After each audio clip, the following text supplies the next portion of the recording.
পালে যাওঁ জীৱনৰ দ্বাৰ জিলিকাব লুইতৰে পাৰ। এই অনুষ্ঠানটিত উপস্থিত থকা প্ৰতিগৰাকীলৈকে অশেষ শ্ৰদ্ধা জ্ঞাপন কৰিছোঁ।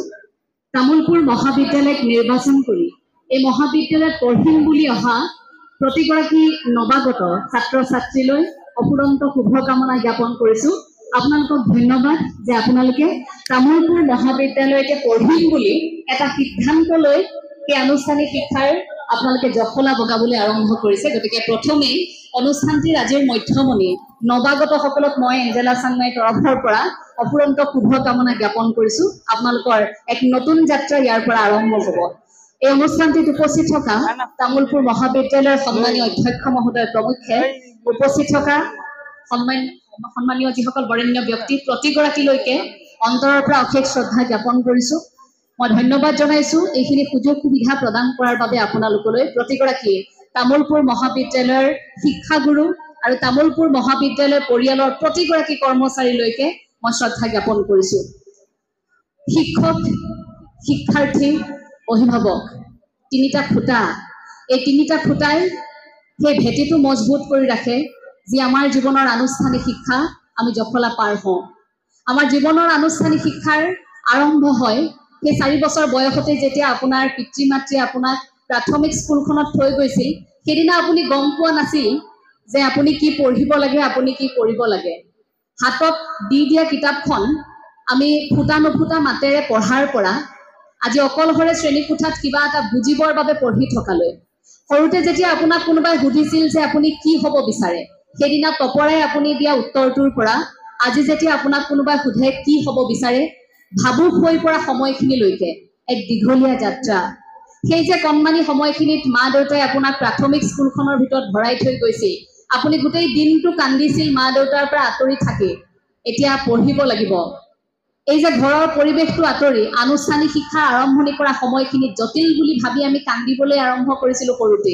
আৰু তাৰ পাছৰ পৰা শিক্ষানুষ্ঠানলৈ আহি আমাৰ ভাল লগা বা জ্ঞান পিপাসু এটা মন সৃষ্টি হোৱালৈ এটা দীঘলীয়া যাত্ৰা। প্ৰতিখন দেওনা, প্ৰতিখন জপনা আমি ইমান সাৱধানে পাৰ হ'ব লগা হৈছে।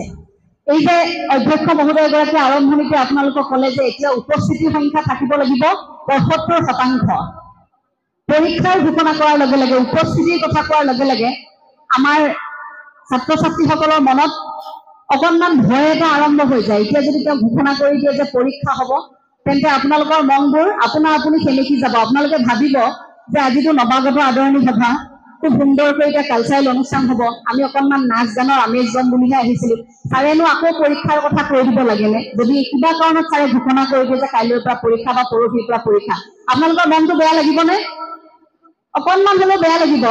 হঠাৎ মনটোত চিন্তা আহি যাব যে এতিয়া পৰীক্ষা আছে, শেষ, আজি অকণমান ফূৰ্তি কৰিম বুলি ভাবিছিলোঁ। এই পৰীক্ষাবোৰলৈ আমি যেনেকৈ ভয় কৰোঁ, যেনেকৈ আমি নিজক সাজু কৰিবলৈ চেষ্টা কৰোঁ, তেনেকৈ আমি জীৱনৰ প্ৰতিটো পৰীক্ষাৰ বাবে সাজু হ'ব লাগিব। দেখি থকা পৰীক্ষাবোৰ আনুষ্ঠানিক শিক্ষাৰ পৰীক্ষা আৰু নেদেখাকৈ থকা পৰীক্ষাবোৰ হৈছে জীৱনৰ পৰীক্ষা। সেই জীৱনৰ পৰীক্ষাটো আপোনালোক উত্তীৰ্ণ হ'ব লাগিব। মনত সস্তীয়া চিন্তা আহিব পাৰে, মনত কেতিয়াবা বেয়া চিন্তা আহিব পাৰে, কেতিয়াবা হতাশ হ'ব পাৰে। যেতিয়াই হতাশ হ'ব, মনলৈ যেতিয়া সেই পাতল চিন্তাবোৰ আহিব, মই নোৱাৰিম, মই হতাশ হৈছে, চিন্তাবোৰ যেতিয়া আহিব, এখন কাগজত আপোনাৰ বেয়া লগা কথাবোৰ লিখি কোনোবা এটা পুখুৰীত দলিয়াই থৈ যাব আৰু ভাল লগা কথাবোৰ লিখি নিজৰ লগত ৰাখিব। কেতিয়াবা যেতিয়া ভাগৰি পৰিব সেইদিনা চাব। ছাত্ৰ ছাত্ৰীসকলক কওঁ যে কোনোবা দিনা যদি হতাশ হয়, একলব্যৰ কথা মনত পেলাব। যিগৰাকীয়ে গুৰুৰ সাক্ষাতেই পোৱা নাছিল, যিগৰাকীয়ে গুৰু বুলি মানি লৈছিল যাক, সেইগৰাকী গুৰুৱে একলব্যক শিকাবই বিচৰা নাছিল, কেৱল মাত্ৰ তেওঁৰ জাতিটোৰ বাবে। আৰু সেইগৰাকী একলব্যই পিছত কি কৰিছিল বাৰু আপোনালোক সকলোৱে জানে। আমি একলব্যৰ কাহিনী পঢ়িছোঁ। গুৰুৰ মূৰ্তি সাজি গুৰুৰ সন্মুখত ৰাখি একলব্যই নিজৰ ধ্যান আৰম্ভ কৰিছিল, ধনুবিদ্যা আৰম্ভ কৰিছিল। কিন্তু সেইজন গুৰুৱে পৰৱৰ্তী মুহূৰ্তত অৰ্জুনক শ্ৰেষ্ঠ বনাবৰ বাবে, ধনুধৰ বনাম বুলি, শ্ৰেষ্ঠ বনাম বুলি কথা দি থোৱা আছিল, যাৰ বাবে কি কৰিলে, এটা ৰাজনীতি কৰি, এটা কূটনীতি কৰি কি কৰিছিল, বুঢ়া আঙুলিটো, যিটো আঙুলিত জোৰ পোৱা যায়, যিটো আঙুলিৰে তেওঁ ধনুবিদ্যা চলাব পাৰে, সেই বুঢ়া আঙুলিটোকে তেওঁৰ পৰা দান হিচাপে বিচাৰিছিল। কিন্তু একলব্যই এক মুহূৰ্তৰ বাবেও বিচলিত হোৱা নাছিল যে গুৰুৱে মোৰ পৰা ইয়াক কিয় বিচাৰিছে।